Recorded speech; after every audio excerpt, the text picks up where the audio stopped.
대한예수교 장로회 참빛교회 웨스트민스터 신앙 고백서 바이블 스터디라고 보시면 됩니다. 그리고 이제 시작이 이제 오늘 이제 서론입니다. 서론으로서 웨스트민스터 신앙 고백이 제정된 배경과 어떤 연대 그리고 어떤 역사에 대한 부분들을 좀 나눠보는 시간을 가져보도록 하겠습니다. 자, 그러면은 이제 그 다음을 보면요. 그러면 이제 우리 좀 볼 게 이런 거죠. 이 웨스트민스터 신앙 고백이란 것이 뭐냐? 칼빈주의 신앙을 담고 있는 개신교의 신앙 고백이다라고 보시면 돼요. 이제 이렇게 정의 내리기가 좀 좋겠죠. 뭐라고요? 칼빈주의 신앙을 담고 있는 개신교의 신앙 고백. 칼빈주의라는 게 뭐냐면은 가장 잘 나타나는 게 칼빈의 기독교 강요예요. 한번 여러분 기회 되시면 기독교 강요를 보는데 이게 어려워요. 사실 저도 말이 어렵더라고요. 번역이 너무 어려워요. 지금은 나온 책들은 번역이 잘 돼 있는데 제가 이렇게 신학을 공부할 때만 해도 그런 좀 지금의 언어로 번역되기보다는 좀 이렇게 아주 옛날 문체들이 많아서 볼 때 어려웠어요. 그래서 저는 생명의 말씀사에서 기독교 강요가 만화로 된 게 2권으로 나왔어요. 그게 이제 너무 잘 돼 있더라고요. 읽기만 해도 은혜가 되는 부분이 있어서 저는 그걸로 봤고 좀 기회가 되면 기독교 강요를 좀 책으로 보려고 생각하고 있는데 평신도가 읽기로는 만화가 된 게 되게 좋아요. 한번 읽어보시면 좀 의미가 있는데 그 칼빈의 신앙, 그 칼빈주의 신앙을 담고 있는 어떤 개신교의 신앙 고백이라고 합니다. 그래서 개혁교회라고 하는 것은 계속 초대교회로 계속 성경으로 돌아가자고 하는 게 개혁교회인데요. 이 개혁교회의 중요 문서가 신조로 이렇게 많이 채택되고 있는 게 바로 이 칼빈주의의 신앙을 담고 있는 웨스트민스터 신앙 고백이라고 할 수 있습니다. 그래서 한국 장로교에서도 사도신경 또 그리고 니케아 콘스탄티노플의 신경 등과 더불어 칼빈주의 전통을 따르는 이 개신교의 중요 신앙 고백으로 이 웨스트민스터 신앙 고백서를 담고 있습니다. 그래서 성경이 뭐냐라고 할 때 아주 정리를 몇 가지를 해놓고 하나님은 어떤 분이냐 정리를 쭉 해놓고 그래서 33가지로 쭉 정리를 했습니다. 오늘 그 내용들도 좀 볼 거거든요. 그래서 신도개요서라고 이름을 붙이기도 합니다. 그러니까 신도가 알아야 할 중요한 점들을 게재한 책. 그러니까 성도가 알아야 되고 신도가 알아야 될 아주 중요한 사항들을 아주 기록해 놓은 책이라고 보시면 됩니다. 그렇게 부르고 있는 부분이니까요. 그거를 우리가 좀 이렇게 이번에 좀 계속 나누고 있습니다. 그래서 그 부분에 대한 이제 어떤 그런 정의라고 보시면 되고요. 좀 배경과 역사를 좀 볼 필요가 있겠죠. 영국 성경회하고 그 다음에 이 청교도하고가 갈등이 좀 있었어요. 사실은 이 캐톨릭에 반대된 게 이제 영국 성공이에요. 그러니까 그 이제 나름대로 개혁을 한다고 했는데 완전한 개혁이 안 됐고 되게 중세의 그 캐톨릭 사상을 많이 가지고 있습니다. 근데 거기서 39개조라고 하는 신조를 만들었어요. 근데 그걸 보니까 되게 많이 이렇게 기독교의 올바르고 중요한 교리를 모두 다 담을 수 없는 현실이 되어있던 겁니다.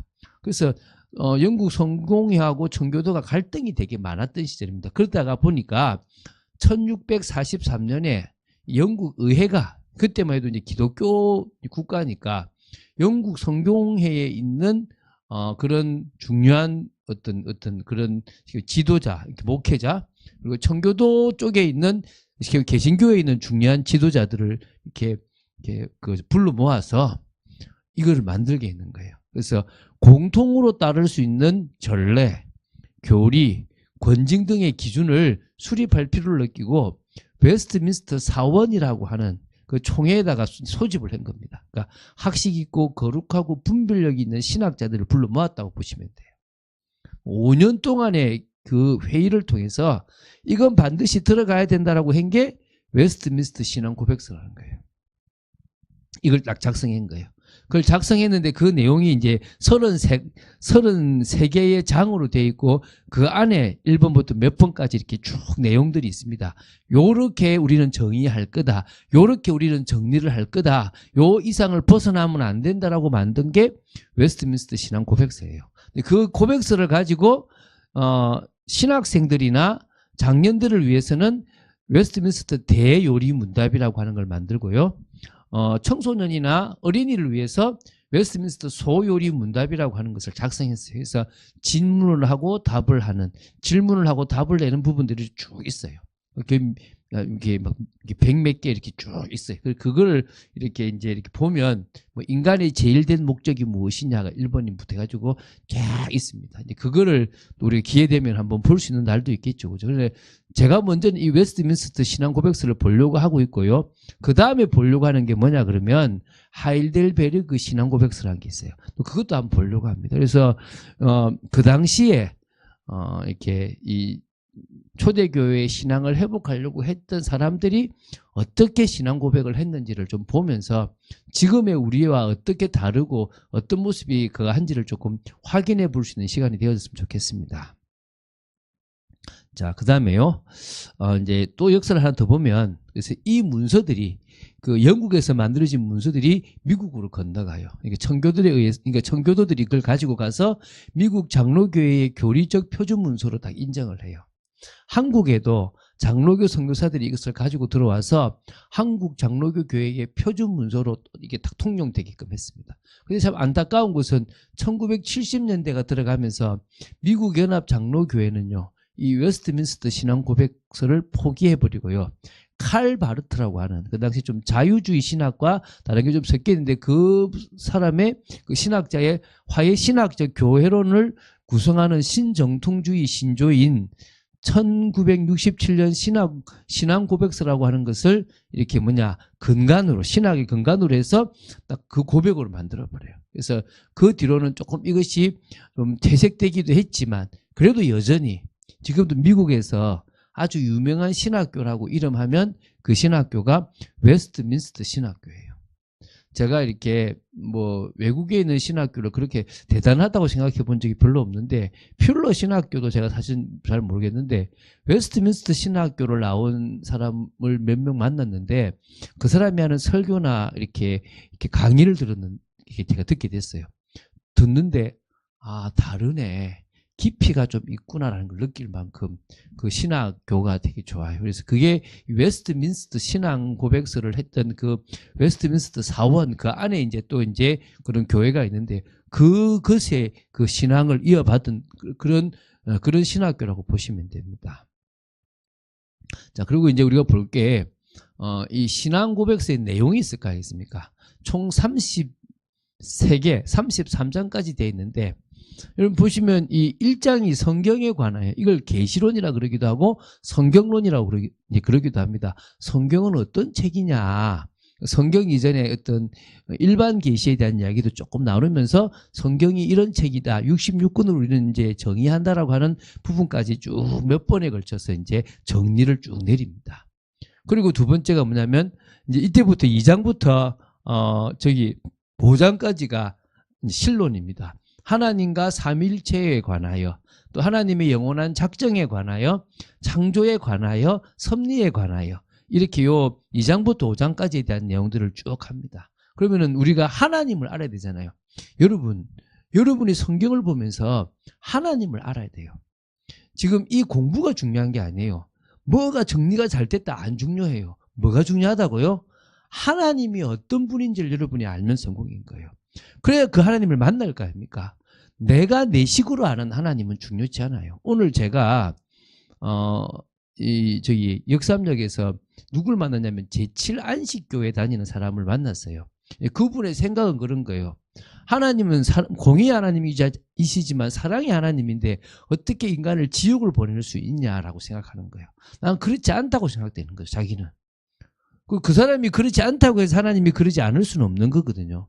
하나님이 인간을 지옥에 보내시려고 마음 먹었다면, 작정하셨다면 그걸 가게 돼 있는 겁니다. 하나님은 그런 하나님일 수가 없다라고 생각하는 것은 인간의 생각인 거고, 하나님은 그러지 않을 수 있다는 거예요. 또 우리는 내가 생각하는 하나님이 중요한 게 아니에요. 왜 도울 김용옥 선생이 문제가 되냐 그러면, 자기가 생각하는 기독교, 자기가 생각하는 예수, 자기가 생각하는 하나님을 그리는 거예요. 그것만 딱 받아들이고 그 외에는 받아들이지 않는 겁니다. 우리는 그러지 않습니다. 성경에서 말씀하시는 하나님을 그대로 받아들이는 거예요. 그분의 어떤 분이고 그분이 말씀은 삼위일체가 묻고 그분이 모든 걸 계획하신 작정 그 안에 숨어있는 예정이 뭔지 그리고 창조하셨고 섭리하시는 모든 과정에 대해서 보는 겁니다. 그리고 이제 6장 7장이 인간론이죠. 사람은 타락했습니다. 죄와 형벌을 가지고 있습니다. 그럼 그게 뭔지 또 사람과 하나님께서 맺으신 언약이 무엇인가에 대한 부분들을 또 이렇게 정리해놨습니다. 그리고 이제 8장부터 시작해가지고 이제 8장이 뭐냐? 바로 이제 기독론이라고 보시면 됩니다. 그 기독론이 바로 이 중보자 그리스도에 대한 부분이라고 보시면 되죠. 뭐 자유의지라는 것도 어떻게 보면 저기 인간론으로 갈 수 있겠지만 어쨌든 자유의지 그다음에 이제 효력 있는 부르심 또 의롭다 하심 이게 다 구원론과 관계되어 있거든요. 이제 이런 부분에 대해서 뒤에 자녀로 삼아 주심, 거룩하여짐, 구원 얻는 믿음, 생명에 이르는 회개, 선행, 성도의 끝까지 견딤 이게 이제 지금 그 좀 견인이죠. 그리고 이제 은혜와 구원의 확신 요게 이제 그리고 하나님의 법 또 그리스도인의 자유와 이 양심의 자유 이런 게 이제 지금 이제 그 구원론과 관계되어 있다고 보시면 됩니다. 그리고 이제 교회론과 관계되어 있는 부분들이 종교적 예배, 안식일, 또 합법적 맹세, 서약 뭐 이런 부분에서 또 뭐 좀 섞여 있는데 그죠? 이제 그런 부분에도 정리가 되고요. 또 그러면서 이제 국가의 위정자에 대한 거, 결혼은 뭐고 이혼은 뭐고 교회는 뭐고 성도들의 교제는 뭐고 성례는 어떤 것이다 세례는 무엇이다 주의 만찬에 대한 것은 뭐다 교회가 상을 주고 책을 벌할 때 어떻게 한다 그다음에 교회 안에서 큰 회의가 있고 협의회 드리는데 그건 어떤 거냐 또 사람이 죽은 후에 상태는 어떻게 되고 죽은 자의 부활은 뭐다 이런 것까지 그리고 이제 심지어 뭐가 나옵니까 그리고 이제 뭐가 나오냐면 마지막 심판에 관한 것까지도 이렇게 나온다고 보시면 됩니다. 이렇게 해서 총 이 33장까지가 나오게 되어 있습니다. 이 부분을 우리가 이제 하나하나씩 좀 배울 겁니다. 저도 이제 좀 정리를 해 나갈 거고요. 여러분과 같이 정리를 좀 할 겁니다. 뭐 옛날에 제가 공부를 했지만 제가 보는데 가물가물하더라고요. 그래서 저도 정리를 좀 하는 시간을 가지고 여러분들도 이걸 통해서 여러분 걸로 만드는 시간입니다. 목사님 너무 어려워요. 뭐 내가 지금 나이가 몇 살인데 공부를 해야 됩니까? 공부라고 생각을 하셔도 되겠지만 그런 느낌을 주겠습니다. 내가 제대로 된 신앙을 가지고 있는가? 나는 지금 섞여 있는 내가 오해하고 있는 부분이 뭐 없는가? 뭐 이런 거 있잖아요. 여러 부분들 속에서 조금 정리할 수 있는 시간들.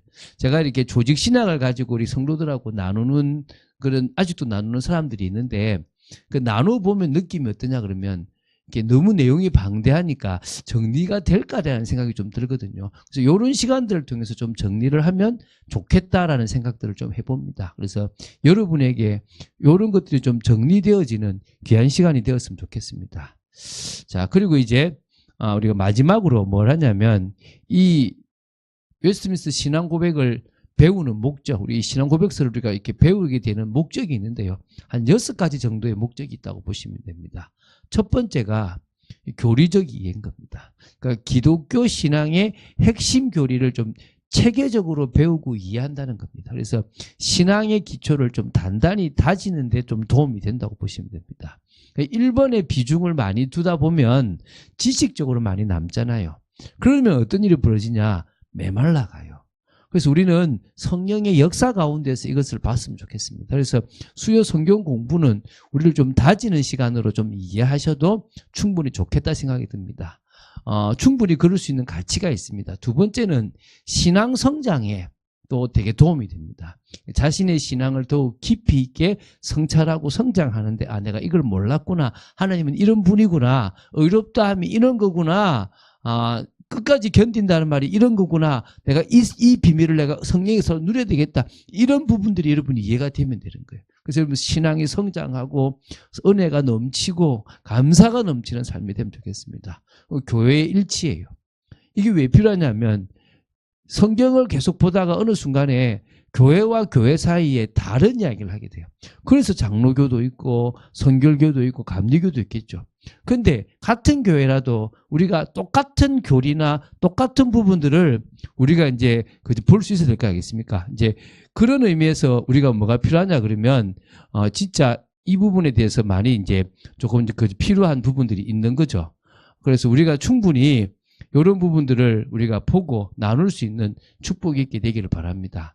그리고 이제 뭐냐, 교육의 도구예요. 교육의 도구. 그 교회 내에서 신앙 교육을 할 때 효과적인 교재로 사용됩니다. 사실 어려워요. 효과적이다라고 말하기는 어렵지만, 그러나 중요한 것은 이 교재가 제대로 할 수 있어요. 제가 청년 한 명하고 같이 공부를 했거든요. 그러면서 그 친구도 세우고 나도 좀 서는 그런 시간들이 좀 되는데, 그런 신자들에게 올바른 교리를 가르치고 전하는 데 도움이 돼요. 그때 제가 정립했던 게 되게 좋아요. 사실 제가 조직신학 책이 있는데 웨인 그루뎀이라고 하는 분이 쓴 아주 조직신학이 있어요. 정말 글자는 작고 책은 두껍고 내용은 많고 어려워요. 이거를 제가 어디서 봤냐면요, 화장실에서 봤어요. 매일매일 조금씩. 그러다 보니까 한 권을 떼겠더라고요. 그 긴데도. 나우스도 좀 보기도 하고. 그러니까 이게 꾸준하게 그냥 이게 보다 보니까 되지, 공부하겠다고 하면 너무 머리가 아프더라고요. 조금 편안하게 우리가 볼 수 있는 시간이 되었으면 좋겠습니다. 그러면서 신앙의 역사를 좀 이해할 수 있습니다. 이 신앙 고백서의 배경과 역사적 맥락을 좀 이해하거나 과거 신앙적 논쟁이나 해결 과정이 또 어땠는지, 현재는 신앙의 도전에 대해서 우리는 어떤 부분을 얻어야 되겠는가에 대한 것까지 우리가 발견할 수 있으면 좋다고 봅니다. 마지막으로 개인적 경건 훈련인데요. 하나님을 제대로 알고 그 하나님을 어떻게 만나는 것이고 교회가 어떤 부분들을 안다면 개인적으로 하나님 앞에서 묵상할 수 있고, 또 정말 하나님을 향한 사랑과 하나님을 향한 경외심을 가진 그런 올바른 믿음의 사람으로 살 거라고 믿습니다. 그래서 웨스트민스터 신앙 고백을 배우는 것은 단순히 신앙 습득을 넘어서 신앙생활 전반에 걸쳐서 큰 유익을 주는 그런 거라고 믿습니다. 그런 축복을 우리가 같이 누릴 수 있게 되기를 바랍니다. 그런 응답의 시간이 되길 바랍니다. 주는 그리스도시요 살아계신 하나님의 아들이심을 고백합니다. 오늘 저희들에게 이 귀한 시간을 주시고 또 이 시간을 통해서 저희들이 또 말씀을 나눌 수 있도록 지켜주심을 감사합니다. 아버지 하나님, 저희들이 이 시간을 통하여 나누는 이 말씀이 복된 말씀이 되도록 지켜주시고 역사하여 주시고 인도해 주실 줄로 믿습니다. 오늘은 짧게 정말 서론에 대한 부분들을 나누었습니다. 아버지 하나님, 정말 저희들이 나누는 이 서론 속에 아버지 이 웨스트민스터 신앙 고백서를 배워야 될 중요한 이유들이 나오지게 하여 주시고 깨달아지는 축복을 되도록 지켜주실 줄로 믿습니다. 감사드립니다. 주 예수 그리스도 이름으로 기도드립니다. 아멘.